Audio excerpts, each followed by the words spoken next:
हाय, good morning बच्चे लोग। आज हम आपके लिए लाए हैं सुबह सुबह ताजा ताजा ग्रामीण विकास का जीएस, जिसमें यूपी ट्रिपल एससी एग्जाम के द्वारा ये पैटर्न के सवाल बन रहे हैं। इस समय ज्यादातर आपका जो पिछला रिकॉर्ड देखा जा रहा है, उस रिकॉर्ड के अकॉर्डिंग हम आपको ये पॉइंट प्रोवाइड कर रहे हैं वीडियो के माध्यम से, ताकि आपको ये बात कहीं न कहीं आपके दिमाग में इधर से उधर चले। समझ रहे कि नहीं? तो इसके लिए आपको बताया जा रहा है, इतना मेहनत कर रहे हैं ताकि आपको कुछ ज्ञान हो जाए, ताकि आप सफल हो। ठीक है, तो आइए हम बात करते हैं किस पर। ग्रामीण विकास का जीएस है, किसका है बच्चा? ग्रामीण, यहाँ पे लिख देते हैं ग्रामीण परिवेश का ये जीएस है। ग्रामीण परिवेश क्या है बच्चे लोग? ग्रामीण परिवेश की में हम बात कर रहे हैं, क्योंकि इसके पहले हम बताए थे कि हम अगले वाले वीडियो में बात करेंगे किस पर? फसल पर बात करेंगे। यहाँ पे लिखा हुआ है फसल, तो अगले वाले वीडियो में ही हम बता दिए कि फसल पर आधारित बात होगा। जो भी फसल पर आधारित प्रश्न बनते हैं एग्रीकल्चर से संबंधित, पूरी बात को हम आपको बता दिए हैं पहले वाले वीडियो में।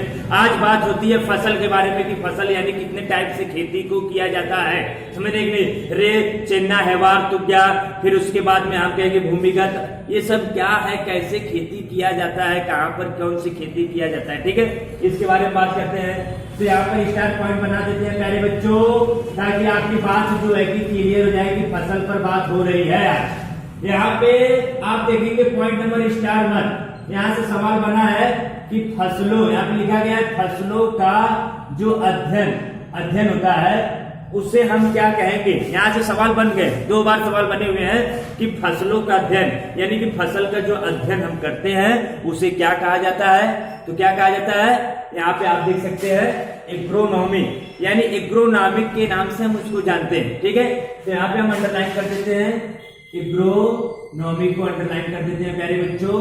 इसको आप जरूर अपने दिमाग में रख लीजिएगा, कहा जाता है, यानी कि हम कह देंगे फसलों का अध्ययन क्या होता है, एग्रोनॉमी के अंतर्गत आता है। ठीक है प्यारे बच्चे, पॉइंट नंबर स्टार 2 की बात होगी, यहाँ देखते रहिएगा।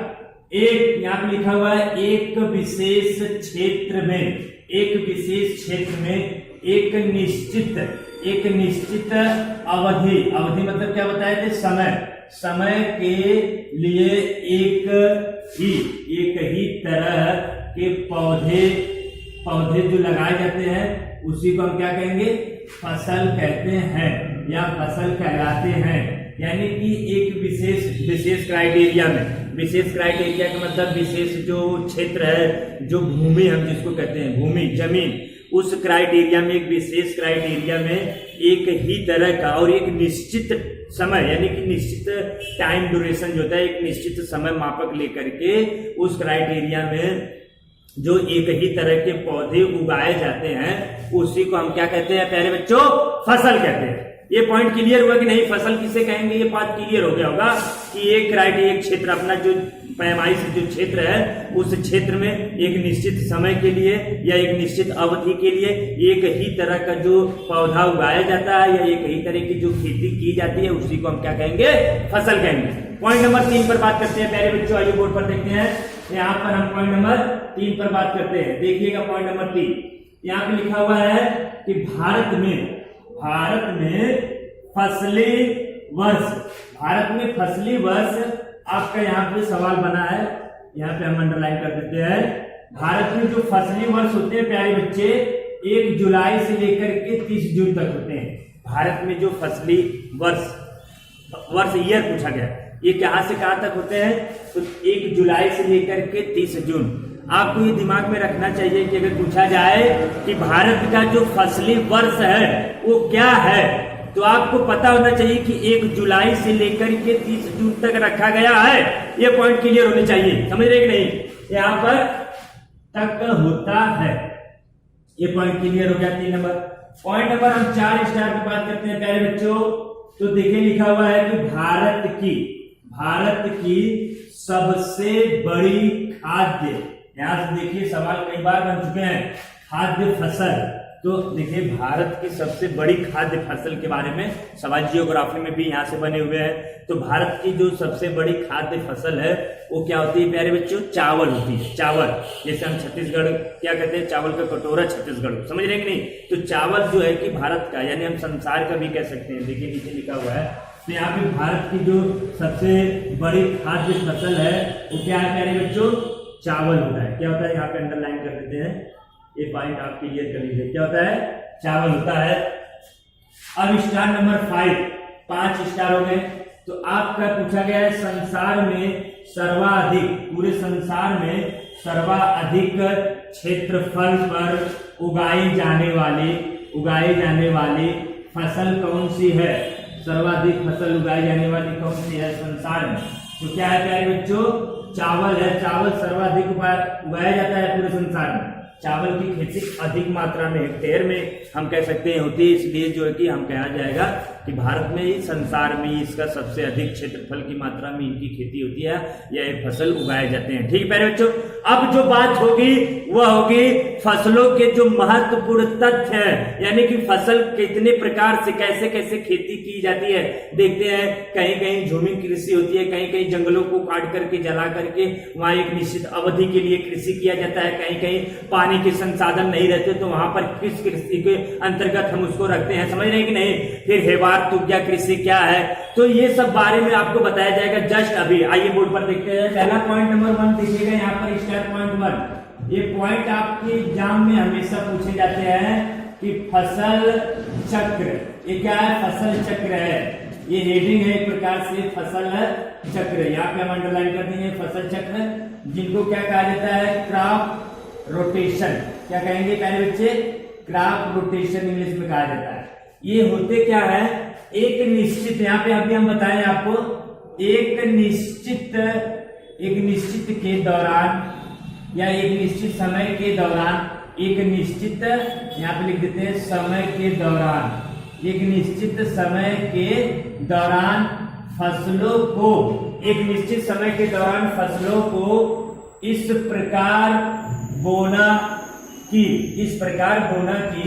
मिट्टी, यहाँ पे सवाल यही बनेगा, मिट्टी की उर्वरता या उर्वरकता बनी रहे। क्या रहे? बनी रहे। यानी कि हम कह सकते हैं एक निश्चित समय के लिए। अब प्यारे बच्चों हमारे भाषा में समझिए, एक निश्चित समय के लिए जो हम फसल की बुआई करते हैं और फसल की बुआई के बाद में जो खेती यानी जो मिट्टी होती है उस जमीन की उर्वरकता पॉइंट या उर्वरकता बनी रहे लगातार। ये नहीं है कि जो है कि जैसे आप देखिए कभी कभी जो नदी के पास जो हमारे खेत होते हैं, अगर उसमें जो है केवल गेहूं की खेती किया जाता है जिसमें पैदावार अधिक होती है, उनकी उर्वरकता क्या है? अधिक बनी रहती है। समझ रहे कि नहीं? जब अधिक बनी रहेगी तो वहां पे उत्पादन में क्या होगा? वृद्धि होगा, बढ़ जाएगा। समझ रहे हो प्यारे बच्चों? तो वही पॉइंट आपका क्या है? फसल चक्र, यानी कि क्या है? यहाँ पे देखिए क्रॉप रोटेशन, यानी क्रॉप रोटेशन के अंतर्गत चला जाएगा। देखिए प्यारे बच्चे, क्रॉप रोटेशन हो गया, यहाँ पर फ्रूट ग्राम। अब यहाँ पे जैसे आप देख सकते हो एग्जाम्पल के रूप में गहरी, यहाँ देखिए क्या है? गहरी जड़ों वाली फसलें, गहरी जड़ों वाली फसल आदि, यानी कि जो शेष फसलें बचती है आदि, यानी हम कह सकते हैं गहरी जड़ें वाली फसलों में एक ही फसल नहीं होती है, तमाम प्रकार की होती है जो जिसका फसल गहरे यानी कि जिसकी जड़ें जमीन के अंदर यानी मिट्टी के अंदर ज्यादा मात्रा में होती है, उसी को हम क्या कहते हैं? गहरी फसल वाले। समझ रहे कि नहीं? यहाँ पे जैसे आप देख सकते हैं इसका मापक है फसल चक्र सघनता। क्या है ये?